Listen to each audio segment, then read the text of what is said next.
Thank you so much for your warm welcome. Very happy to be here in Boston with all of you. Just before is anyone here for the first time to the Boston Temple? Okay. Yeah. Oh, okay. First time in the Bhakti. Okay. I think we have another student from Harvard here, is it? Okay. Welcome, welcome.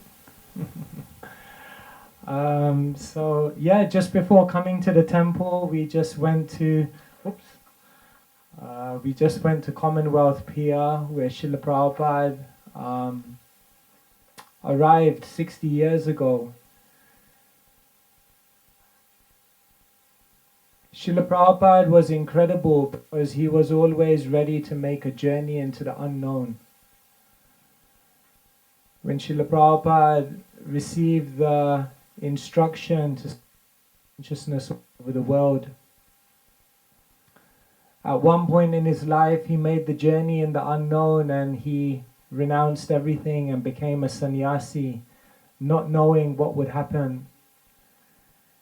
Later on, Srila Prabhupada received passage to come to America and he took another journey into the unknown. When Srila Prabhupada came to America, then first he went to Butler, Pennsylvania, but then he realized this is not the place.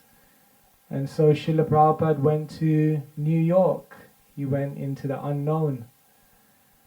And when Srila Prabhupada came into New York, then first he went to upstate New York, but then he realized this is not the place.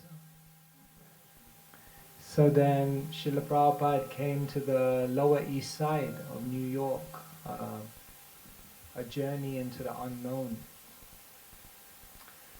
So when we're ready to take a journey into the unknown, when we're ready to take a risk for Krishna, then beautiful, amazing things can happen in our life. We can meet Krishna. And so coming to Boston is an opportunity to remind ourselves that just as Srila Prabhupada took a risk, if we want to meet Krishna, if we want to experience the magic and miracle that is available in everyone's life, then you have to be ready to take a risk, to take a journey into the unknown. But in one sense, there's no journey into the unknown, because the scriptures tell us if you follow this path, then there's no unknown. You'll reach the ultimate destination, the spiritual world, where we can again be reunited with Krishna. So let us take that journey and remember Srila Prabhupada, who gave us this opportunity to take the journey.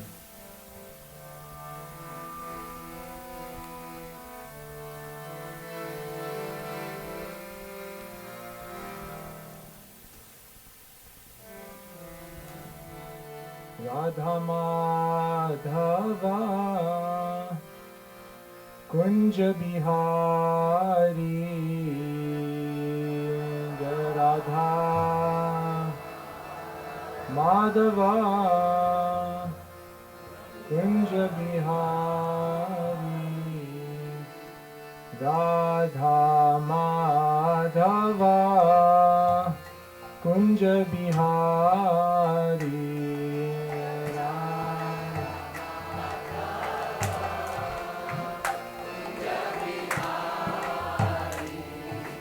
Radha Madhava Kunja Bihari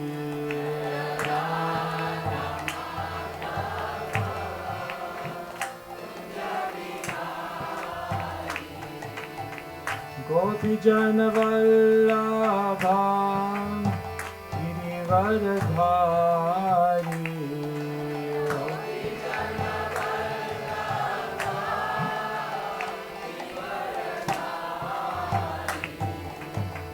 Gopi Jana Vallabha Girivardhari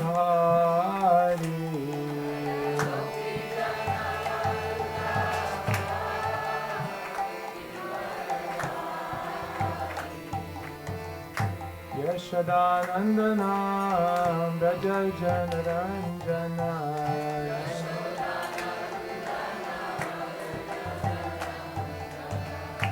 Yashodanandana Braja Janaranjana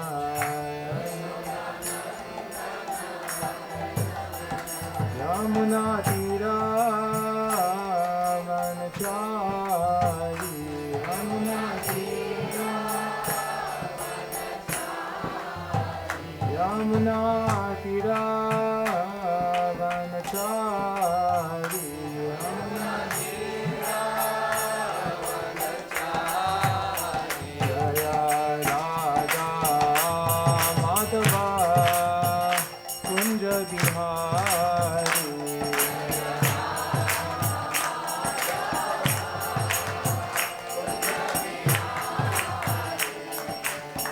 Gopi Jana Vallabha Girivaradhari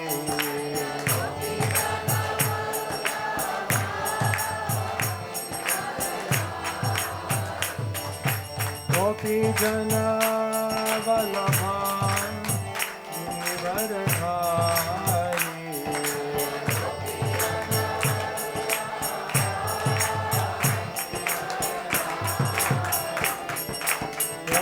Yashodanandana Braja Janaranjana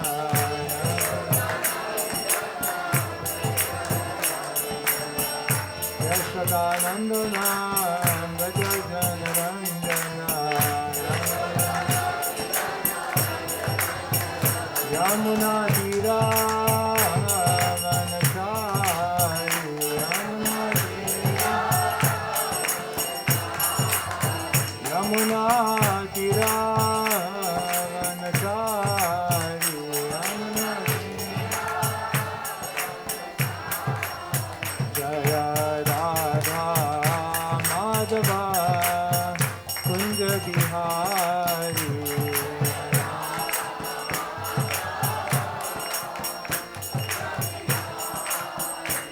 Jaya Radha Madhava Kunja Bihari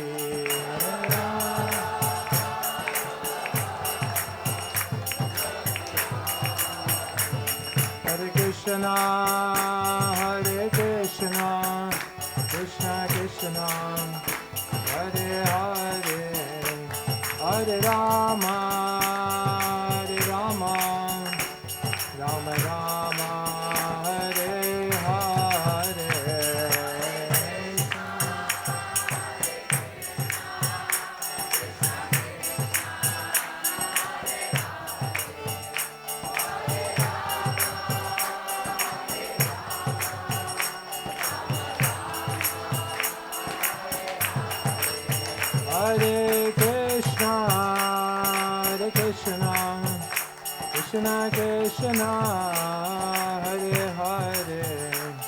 Hare Rama Rama Rama Hare Hare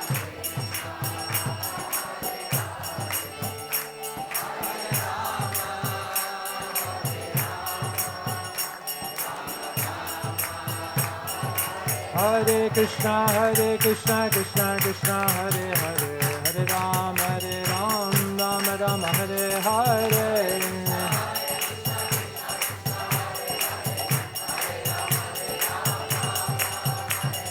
Hare Krishna Krishna Krishna Hare Hare Hare Ram Rama Hare Hare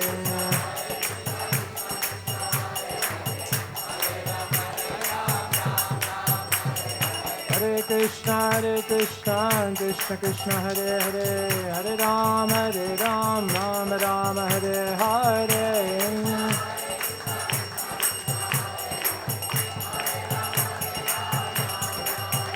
Hare Krishna Krishna Hare Hare Hare Ram Rama Hare Hare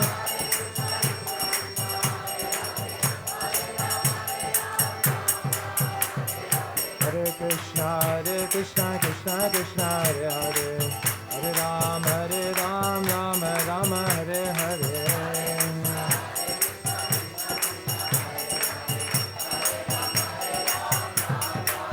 Hare Krishna Krishna Krishna Hare Hare Hare Ram Ram Hare Hare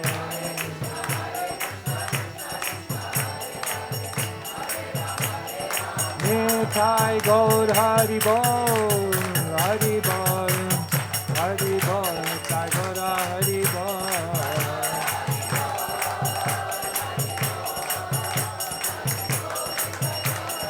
Jaya Jaya Prabhupada Prabhupada Prabhupada Jaya Jaya Prabhupada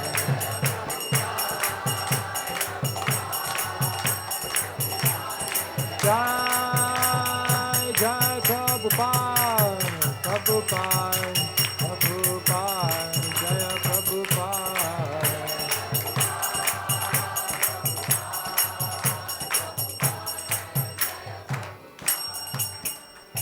Janitai Gaura Premanande Hari Hari Bol Om Jnana Timirandhasya Jnananjana Shalakaya Chakshurandalitam Yena Tasmai Shri Gurave Namaha Shri Chaitanya Manobhishtam Stapitam Yena Bhutale Swayam Rupa Tadamayam Dadati Swapadantikam Vandeham Shri Guru Shri Yuta Padakamalan Shri Gurun Vaishnavamscha Shri Rupam Sagrajatam Sahagana Raghunathanvitam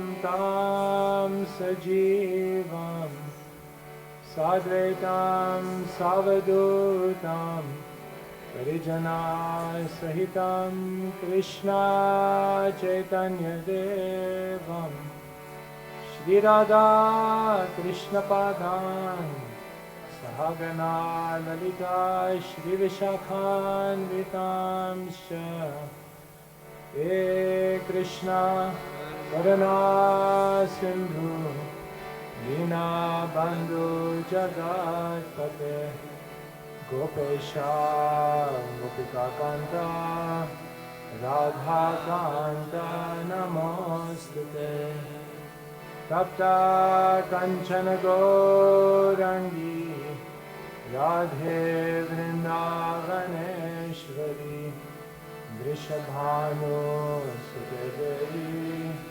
Pranamami Hari Priya Vancha Kalpatarudhyascha Kripa Sindhubhya eva cha Patitanam Pavanebhyo Vaishnavebhyo Namo Namaha Shri Krishna Chaitanya Prabhu Nityananda Shri Advaita Gadadhara Shri Vasudhi Gaur Bhaktavinda Hare Krishna Krishna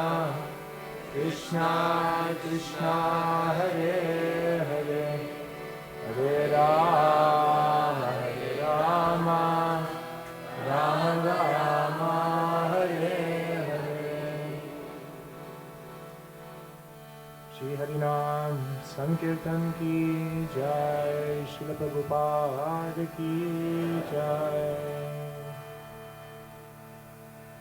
Om Namo Bhagavate Vasudevaya Om Namo Bhagavate Vasudevaya Om Namo Bhagavate Vasudevaya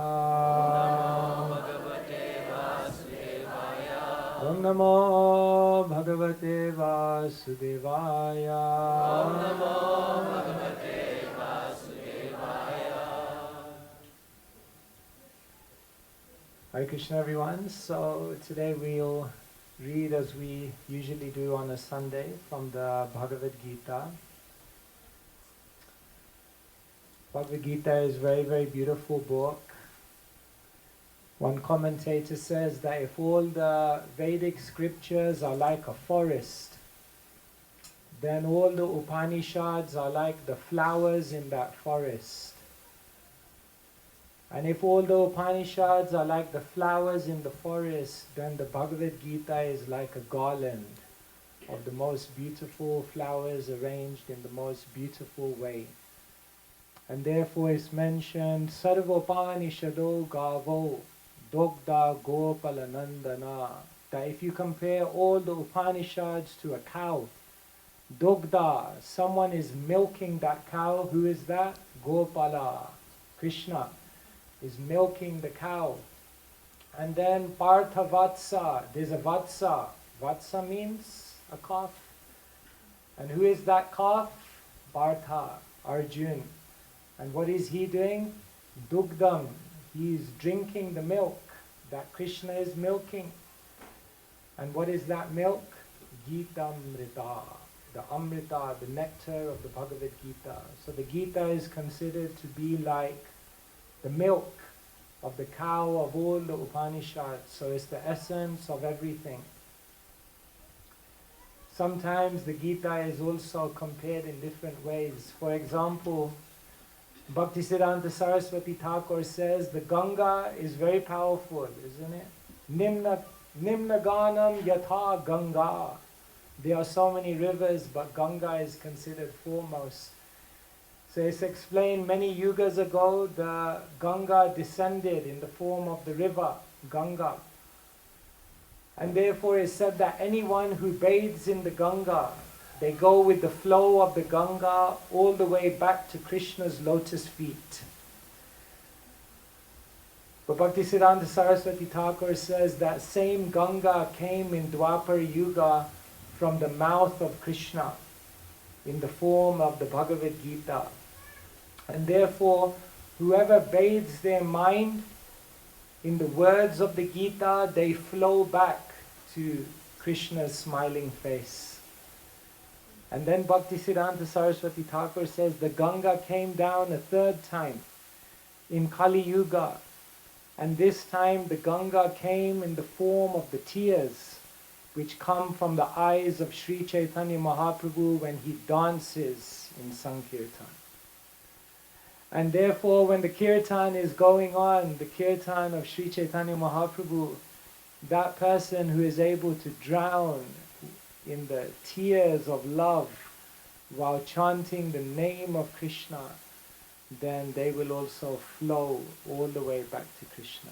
So like this, the Ganga came down in so many ways, but the Ganga came to us from the mouth of Krishna in the form of the Bhagavad Gita.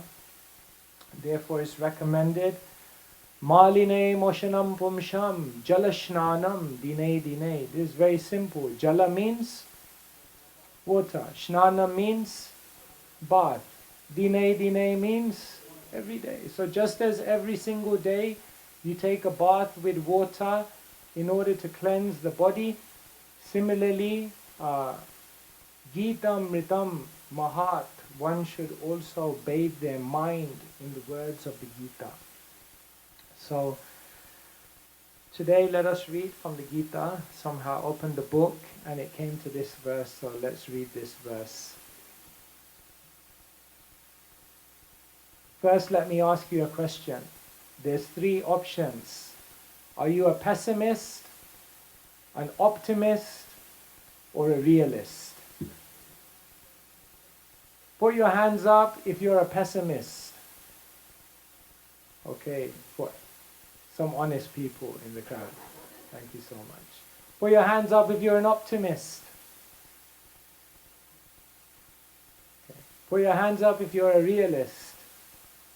Okay, there's a lot of realism in Boston. So do you think a devotee of Krishna is a pessimist, an optimist, or a realist? Which one? Realist? What do you think? Not sure? In one sense, a devotee of Krishna is all three: pessimistic, optimistic, and realistic. Let me try to explain to you how. Let's read from the Bhagavad Gita. Today we're reading from the 8th chapter of the Gita, entitled Attaining the Supreme. This is very, very important chapter because there's only two things sure in life: tax and death. Everything else is, let's see what happens. But these two things you can't avoid. So therefore, death is definitely going to come. Therefore, the 8th chapter of the Gita is a very, very important chapter because it talks about the most crucial juncture of the soul's journey through this world. And that is the moment when the soul is about to leave this world. That moment will come. We don't know when it's coming. One time I was going to a funeral program, a funeral service, so we were driving to the crematorium. So we drove into the crematorium and we drove into the car parking space. And as we drove into the car parking space, we looked out of the windscreen and there was a sea of graves. And just as we turned the car off and we were looking at all of these graves, the sat-nav said, "You have reached your final destination." Wow, my God. It was one of those moments where you thought, my God, Krishna. So yes, your final destination. Nobody has an appointment, but it's coming. And what does Yamaraj say to Yudhishthira, or what does Yudhishthira say to Yamaraj when he asks him what is the most amazing thing in the world? Ahani ahani bhutani gachanti hayamalayam sheshastavanamichanti kimascharyam mataparam. What is the most amazing thing in the world? Ahani ahani bhutani, every single day living entities, gachantiha. Gacha means to go. Gachantiha yamalayam. Yama alayam, the place where Yamaraj resides. Every day living entities are dying. They're going to the abode of Yamaraj. Shesha stavaramichanti. Stavaram means to stay. Isn't it? Like, for example, if you look at English words which begin with st, stop, stay, stand, they all have a sense of being in that place, isn't it? So stavaram means to stay in one place. So what's the most amazing thing in the world? Every day everyone is leaving, dying. But I think I will stay here forever. Kim ascharyam. Ascharya means very wonderful. Kim ascharyam. Kim means what else? What else can be more wonderful? Ataparam. More wonderful than this. Amazing. Nobody thinks they will die. So here Krishna is speaking about the inconvenient truth of death. And therefore, he's speaking to Arjuna. Is the verse there? 15? 15? Okay, wonderful. So you can repeat after me. Mamupetya punarjanma dukhalayam shashvatam napnuvanti mahatmana samsiddhim paramam gataha. Mamupetya punarjanma dukhalayam ashashvatam napnuvanti mahatmana samsiddhim paramam gataha. Mamupetya punarjanma dukhalayam ashashvatam napnuvanti mahatmana samsiddhim paramam gataha. One person? One is... mamupetya punarjanma dukhalayam shashvatam.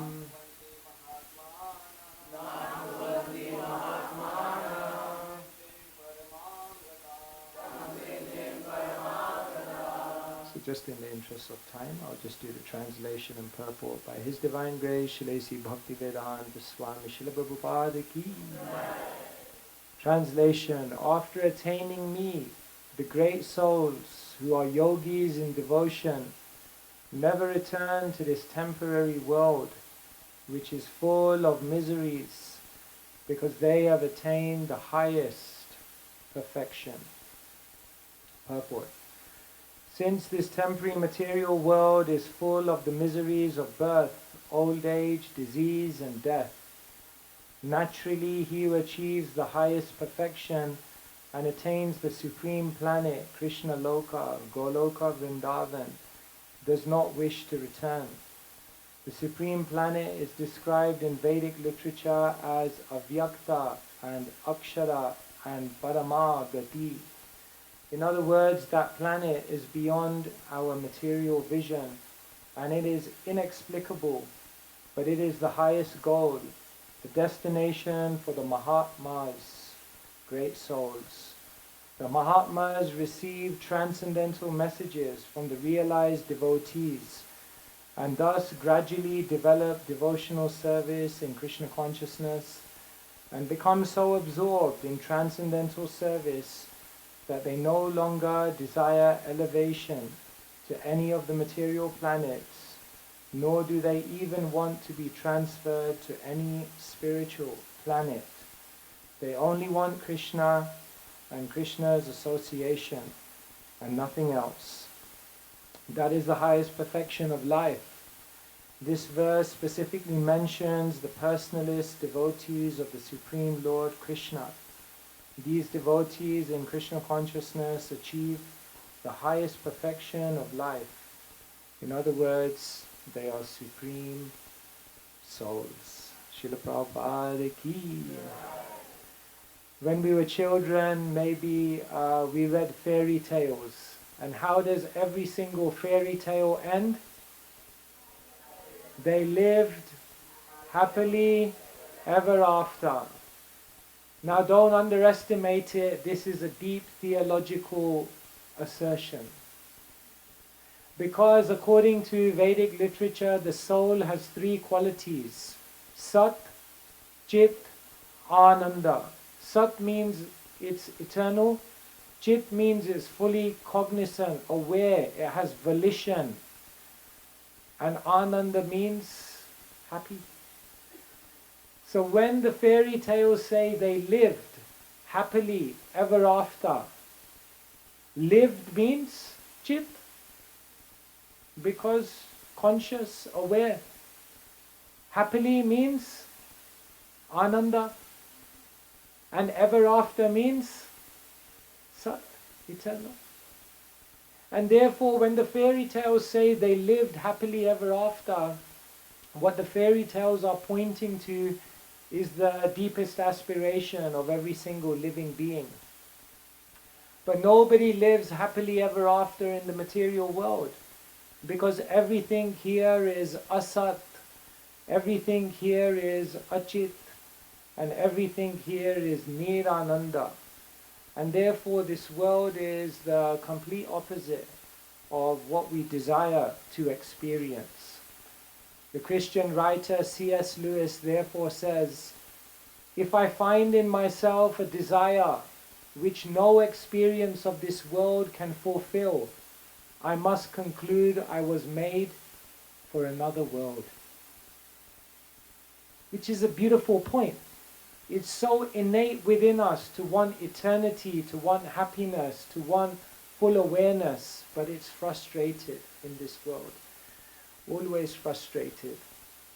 And therefore here Krishna says, Mamupetya, having attained me, punarjanma, you don't have to come back to this world. You don't have to take birth again here. You don't have to face Monday morning again. You don't have to go through the struggle of material life again. It's a struggle.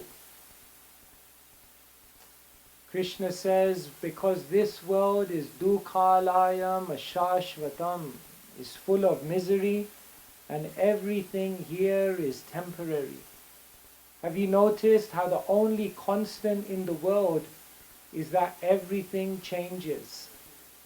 Your relationships change. Your health changes. Your position and your influence in the world changes. Your fortunes change. Your hairstyle, what to do, changes. Everything changes because everything is ashashvatam. Everything is temporary. Time is not your enemy.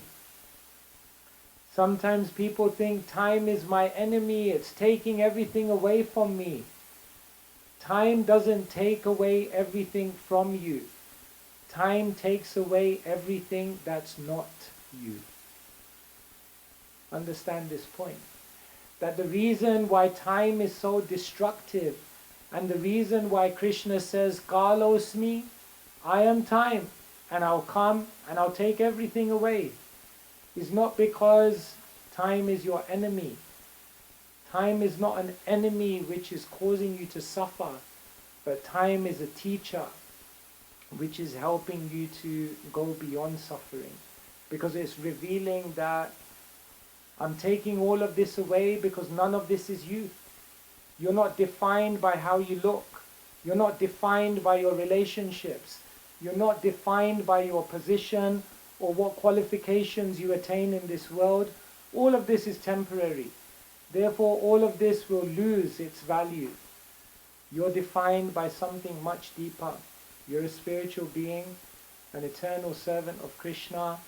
Jivera Svarupa Hoy, Krishnera Nitya Das, Krishnera Tatastha Shakti, Veda Abheda Prakash. But the problem is, you are Tatastha. Tatastha can mean literally on the edge. Do you feel like in your life you're on the edge sometimes?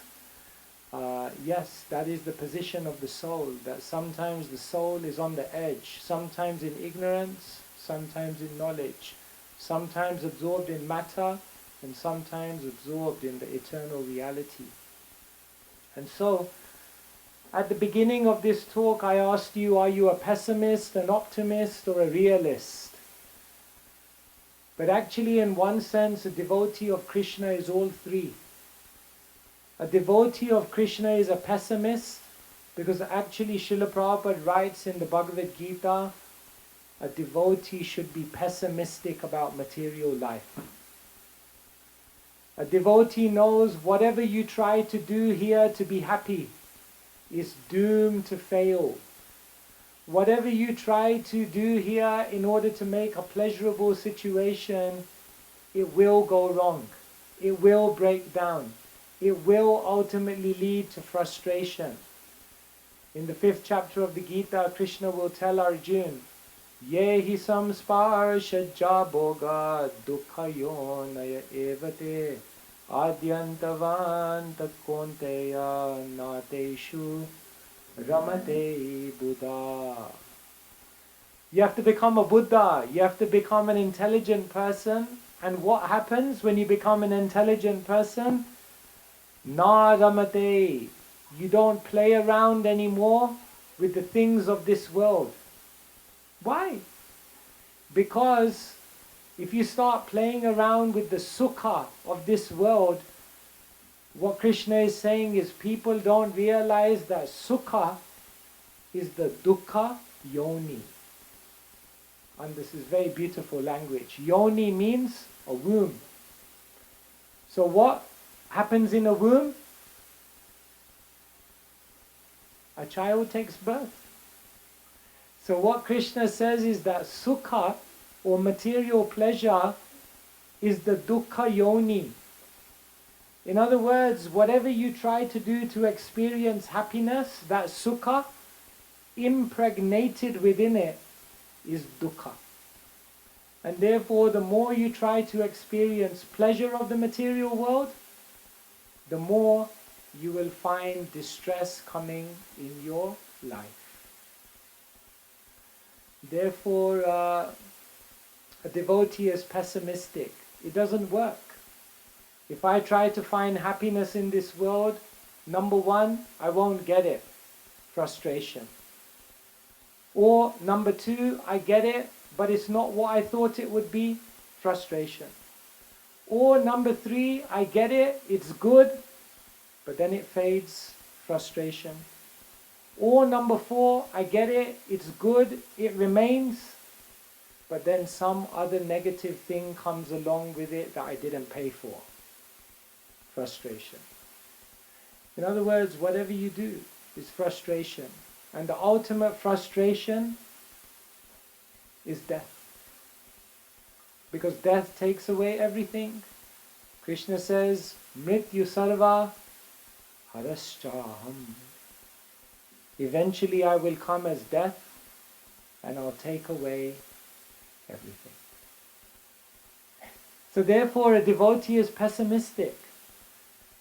Whatever I do in this world, if I try to go about it in a material way, it will never work. It will never bring me happiness. In fact, the more I try, the more I will be frustrated.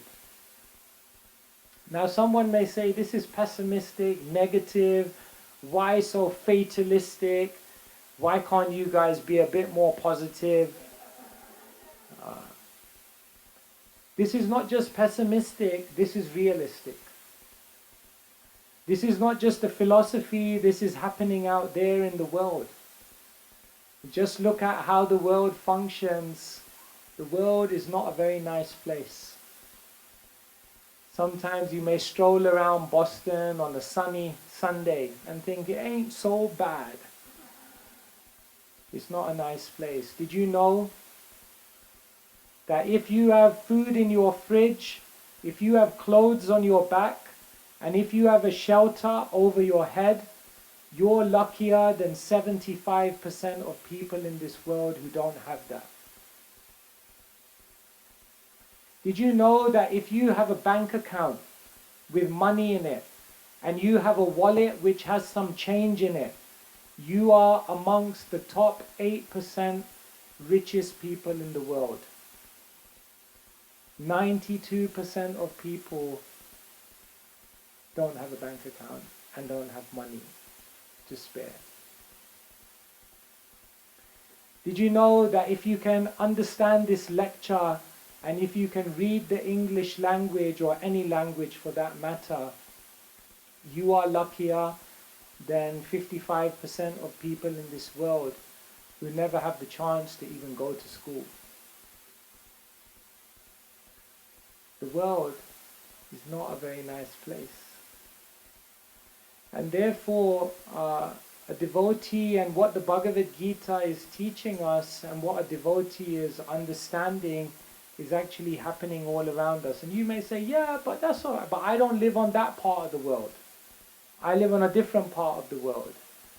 But let me tell you, in the different parts of the world where people have all of these things, food in their fridge, a bank account, literacy, they suffer from other problems. They suffer from even more acute problems. They suffer from the problems within, the problems of the mind, the problems of depression, dejection, and a feeling of emptiness, even when in their life they look at themselves and they feel like I have everything, but I still feel down. Therefore, a devotee is not just pessimistic philosophically, but a devotee is also realistic, understanding that this is actually the nature of the world that we're living in. But ultimately, a devotee is optimistic because they know that you can't be materially happy in this world, but you can be spiritually happy in this world. It's interesting because here in this verse, Krishna says, Dukhalayam ashashvatam, the world is full of misery. And another great teacher, Prabodhananda Saraswati, he looks at the world and he says, Vishvam Purna Sukhaya De. He says, everywhere I look in the world, I only see happiness. You think, are you guys part of the same tradition here? Here Krishna is saying the whole material world is full of dukkha. And Prabodhananda Saraswati says, Vishvam Purna Sukhaya Te, everywhere I look, I only see happiness. How does that work? Which one is it? Dukkha or Sukha? I'll give you another example. In the Bhagavatam, in the 5th canto, we will hear the material body being described. And the Sanskrit word for the material body in canto number 5, Kleshada. Da means to give, like dan, charity. And Klesha means misery. So you know what the etymology of the meaning of the word of the material body is, that which gives you misery. But the amazing thing is, 2 cantos later, the material body is again described, and you know the word used there? Artha Da. The material body is called Artha Da. Da means to give, and Artha means great benefit. Which one is it? Does the material body give you misery, or does the material body give you great benefit? Is the material world a place of misery, or is the material world a place of great joy?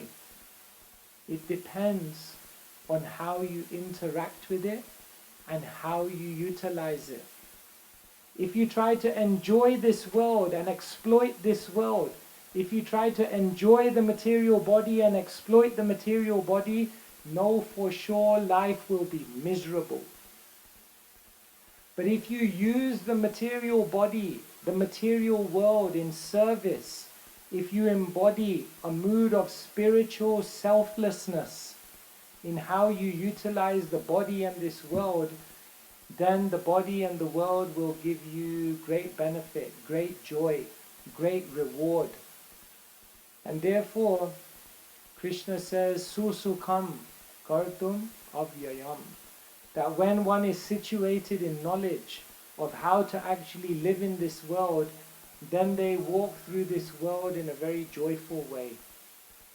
And so, in the ultimate sense, a devotee is optimistic, because they know, if I embody the right mood, the right attitude, then every day when I wake up, Vishvam Purna Sukhayate, everywhere I will see only happiness, only joy. And so here in this verse, it may seem very pessimistic, but actually if you look deeper, there is a great teaching in this verse that a devotee is pessimistic about material life. A devotee is also very realistic about the world and what happens in this world, but ultimately a devotee is optimistic about the spiritual opportunities to experience unending, eternal happiness. And therefore, the Bhagavad Gita, the association of spiritual people, and the very beautiful spiritual practices that we've been given, these are known as sadhana. Sadhana iti sadhana. Dhana means wealth, and sat means eternal. So one definition of sadhana or spiritual practice is that thing which will awaken your eternal wealth. And therefore we have this great opportunity. So we must stay focused. Life is busy, life is full of so many demands. At every moment life is changing.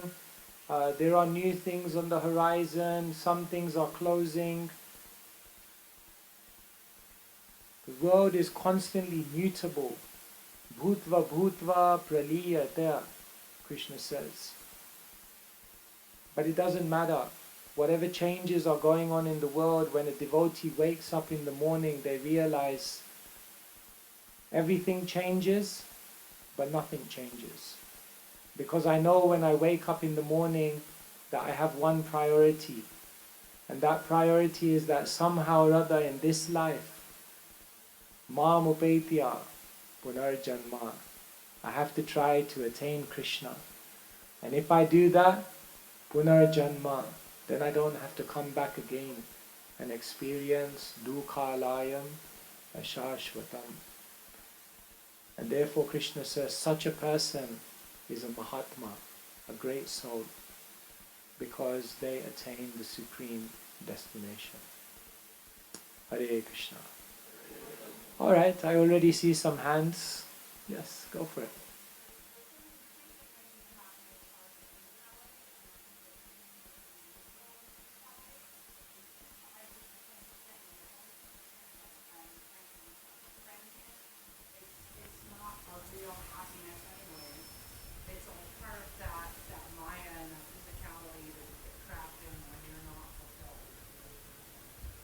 Yes, thank you so much. Yes, the happiness of this world is very, very transitory. Therefore, Krishna says, Adyantavanta Kaunteya.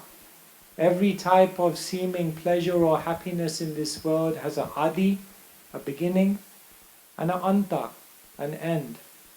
And therefore, something that has a beginning and an end can't be said to be ultimately true. Can't be said to be ultimately real. For something to be ultimately real and true, it must have endurance. Therefore, even the material world is sometimes said to be real, but also unreal. It's real because it's here in one sense, but it's unreal because it has no endurance. It's only here for some time. And therefore, the whole purpose of spiritual life is to find that which is true, truth. Like we were just at Harvard today, so Harvard's motto is Veritas, Latin, which means truth. So what is truth? In Sanskrit we say tattva. Tattva means that which stands true in all times, places and circumstances. If something doesn't stand true in all times, places and circumstances, it's ultimately unreal. And so yes, we want to experience real pleasure, real love, real fulfillment, and this must be on the level of the soul. Thank you. Anyone else? Question? Hare Krishna Maharaj, could you share some experiences of being with Janakinath Prabhu? He's my god brother. I know he departed this world. He used to come to Boston with our Guru Chandramali Swami. So any experiences you can share about him, especially when he was leaving his body? Thank you. Thank you so much. Yes, I wrote a book called Loving Life, Embracing Death. So it was all about one of our monks who at the age of 31 was diagnosed with stage 4 colon cancer.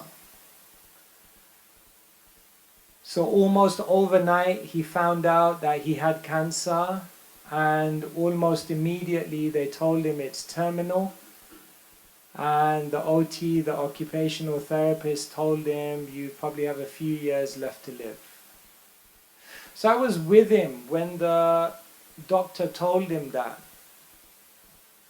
And in my mind I thought, what goes through the mind of someone who knows they've only got a few years to live or a few months to live? What must go through the mind of such a person? The reason I wrote a book about Janakinath Prabhu and I called it Loving Life, Embracing Death is because the true sign of someone who's spiritually accomplished is that they can become flexible to any situation that life may present to them. It's interesting, like if you're physically fit, then one of the signs of physical fitness is that you have flexibility. So similarly, one of the signs of spiritual fitness is the ability to be so flexible to the changing plans of Krishna without any frustration, without any regret, without any disappointment, to just say, life has changed and I'm totally okay with it. And therefore, he was told he only had a few days to live, a few years to live. And within days, he just started finding new opportunities in his life of how more beauty could be discovered in the journey that he had left. So in that book I write many stories of how he dealt with suffering, how he dealt with disappointment, how he dealt with the uncertainty of life. And perhaps the greatest lesson that I learned from him was a couple of weeks before he passed away. I was with him, we were together, it was late at night, his body was riddled with tumors. So I was massaging his back just to give him some relief.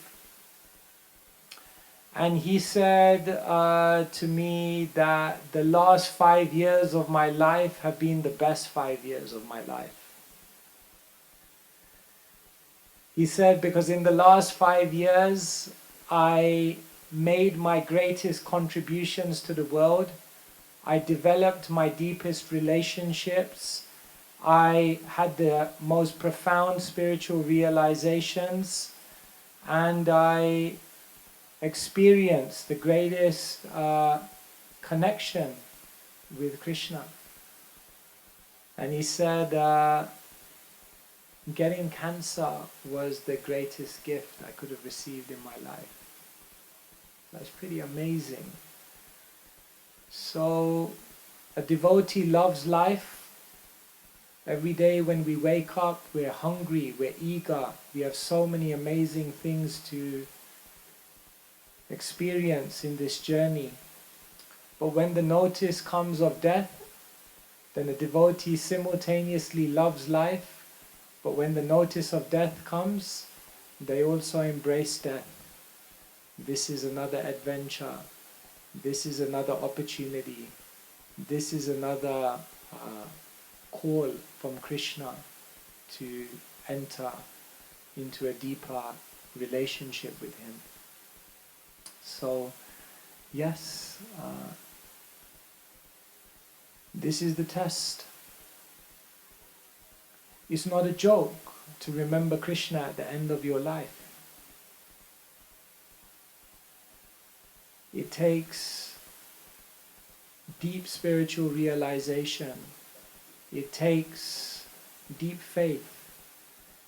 And it takes one to be extremely detached from all the temporary things of this world.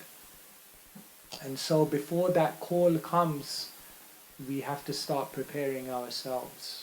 So, these are some thoughts. All right, yes. I don't know how long we go. So, okay. Yeah, sure.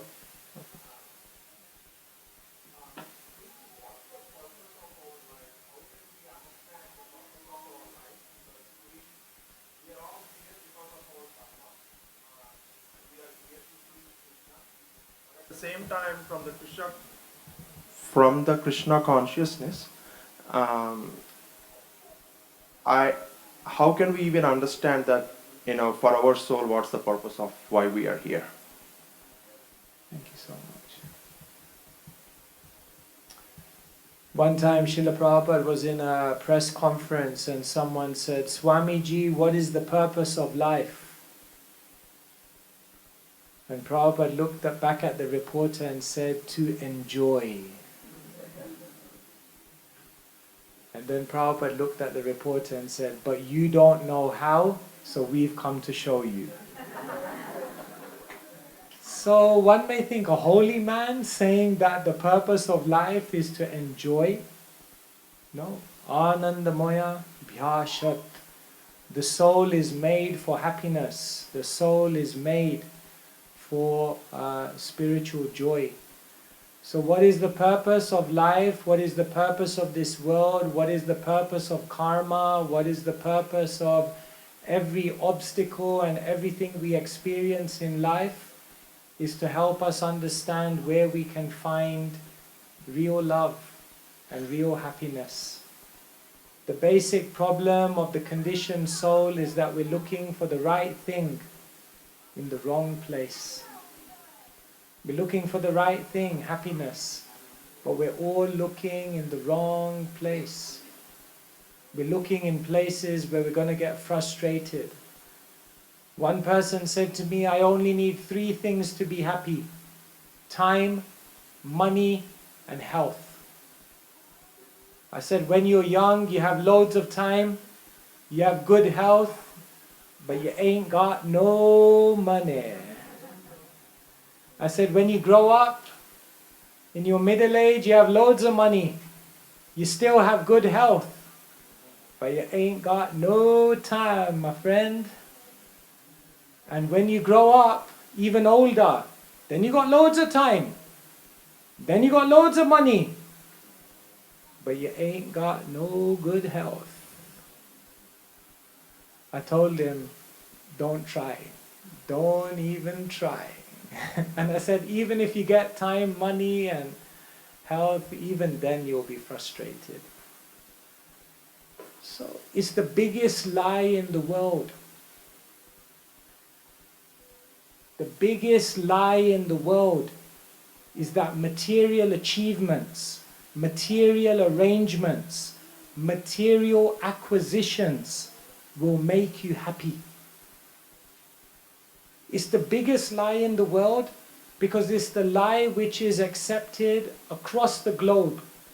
It's the lie which has been accepted for generation after generation. It's the biggest lie because even when we experience this lie, we still keep trying to believe it's true. And it's the biggest lie because even when someone sits in a mic like this and tells everyone it doesn't work, there's a good chance they're still trying themselves. That is a confession. It's the biggest lie. The purpose of life is to realize it's a lie. I need to look for happiness in the right place. That's the purpose of life. Okay? All right. Yes.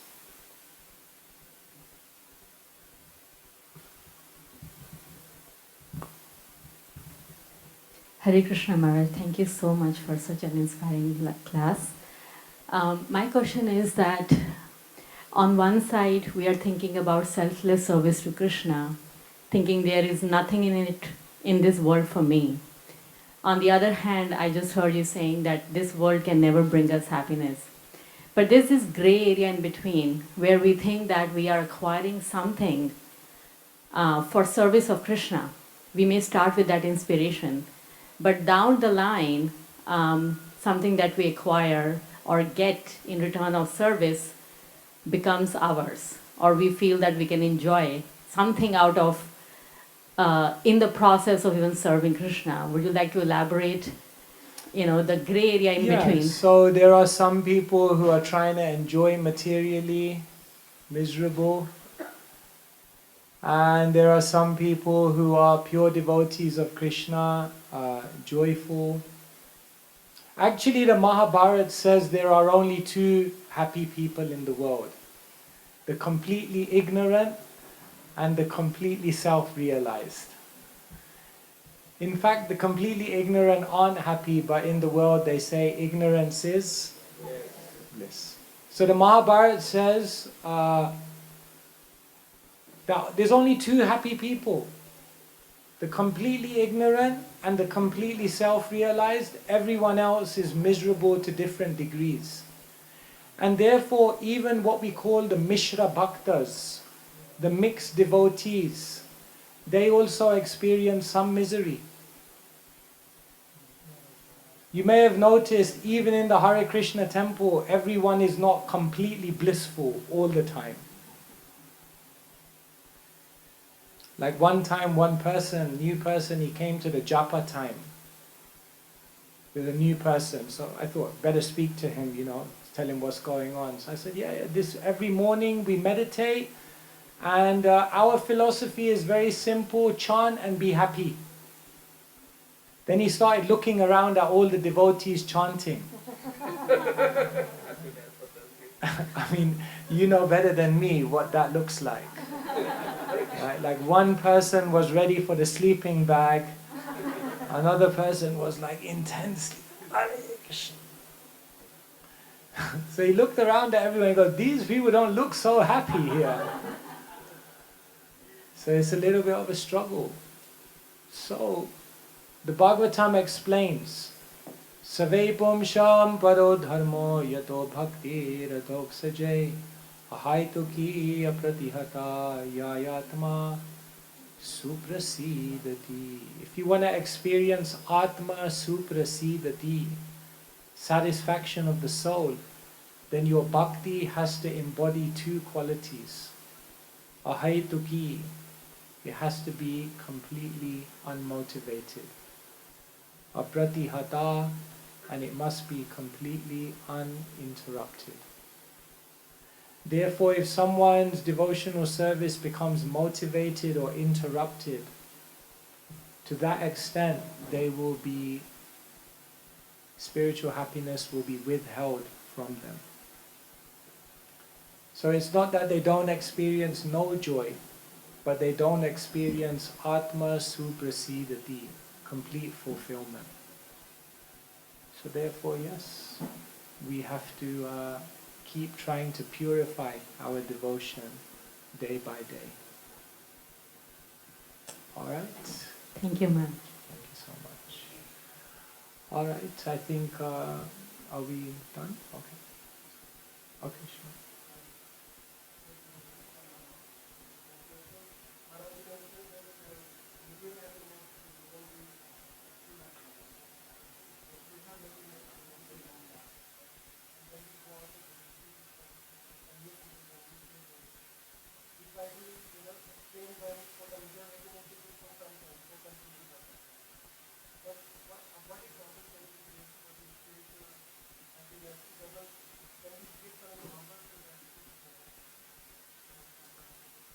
So we tell people material happiness is temporary, and we tell them spiritual happiness is eternal. But can we give any examples of this? Well, of course, it's something that one has to experience themselves. But we can give examples because, say, for example, you could tell people there are devotees who have been chanting Hare Krishna for 3, 4, 5 decades, every single day, for 2 hours. Hare Krishna, Hare Krishna. The same words for 50 years. Now, would you be able to do that with any kind of material sound vibration? I don't know. You can try. Maybe you shouldn't try. I don't know. But would it work? I don't know. It's hard to say. But then someone could come back and say, yeah, but there are people who have also given up chanting Hare Krishna. So it's falsified now. So our point is that there are examples clearly of people who seem to be experiencing something which is beyond any type of material happiness. Right? But the ultimate proof is that you have to experience it yourself. Because it's an experience which has to manifest within your own consciousness for you to be truly convinced. But there's enough signs that by practicing this process, people are undergoing incredible transformation and experiencing heightened states of happiness. And ultimately, our proposition to the world is you have nothing to lose. There was an American psychologist, William James. So he came up with something called live options. So he said, in life you have many options, but not every option is a live option. For example, I could tell you, you want to be happy? Go out into the high street, and if you see a blue car which is more than 10 years old, then smash the windscreen and you will experience great happiness. Now it's an option. I don't think you're going to do it. Why are you not going to do it?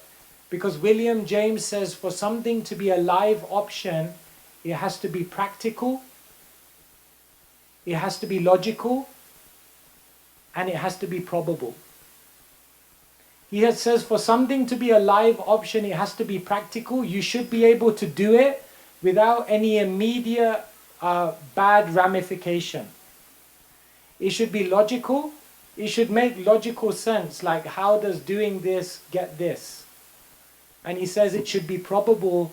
You should see examples of people doing that and experiencing it. So if I gave you that example of smashing the window of the car, it's not practical because you'd probably get arrested within 5 minutes. It's not logical because how does that make you happy? Like, what's the thinking behind that? So it's illogical. And it's not probable because I don't think you've seen anyone in your life experiencing great ecstasy by smashing the windscreen of a blue car that's over 10 years old. So therefore it's an option, but it's not a live option. But if I tell you chant Hare Krishna, it will make you happy. Now it's practical. You can do it today, nothing to lose. It's logical because yes, you're a spirit soul, there's a supreme spirit, you have a relationship, and through sound vibration, it unlocks an innate consciousness that you already have and it connects you. Okay, kind of makes sense. And is it probable? Yes, because I've experienced people doing it who are experiencing heightened levels of spiritual experience. Therefore, this American psychologist said, if something is a live option, you'd be a fool to not try it out or at least give it serious consideration. And that is our proposition to the world, that Krishna consciousness is a live option. You tried so many options to be happy in this world, and basically none of them worked. So why not try? You have everything to gain and nothing to lose. Okay? So like this, this is one way of approaching it. Okay, so thank you all very, very much for your attention, for being here, for your very warm welcome, and wishing you the best on the journey. Srila Prabhupada ki jai.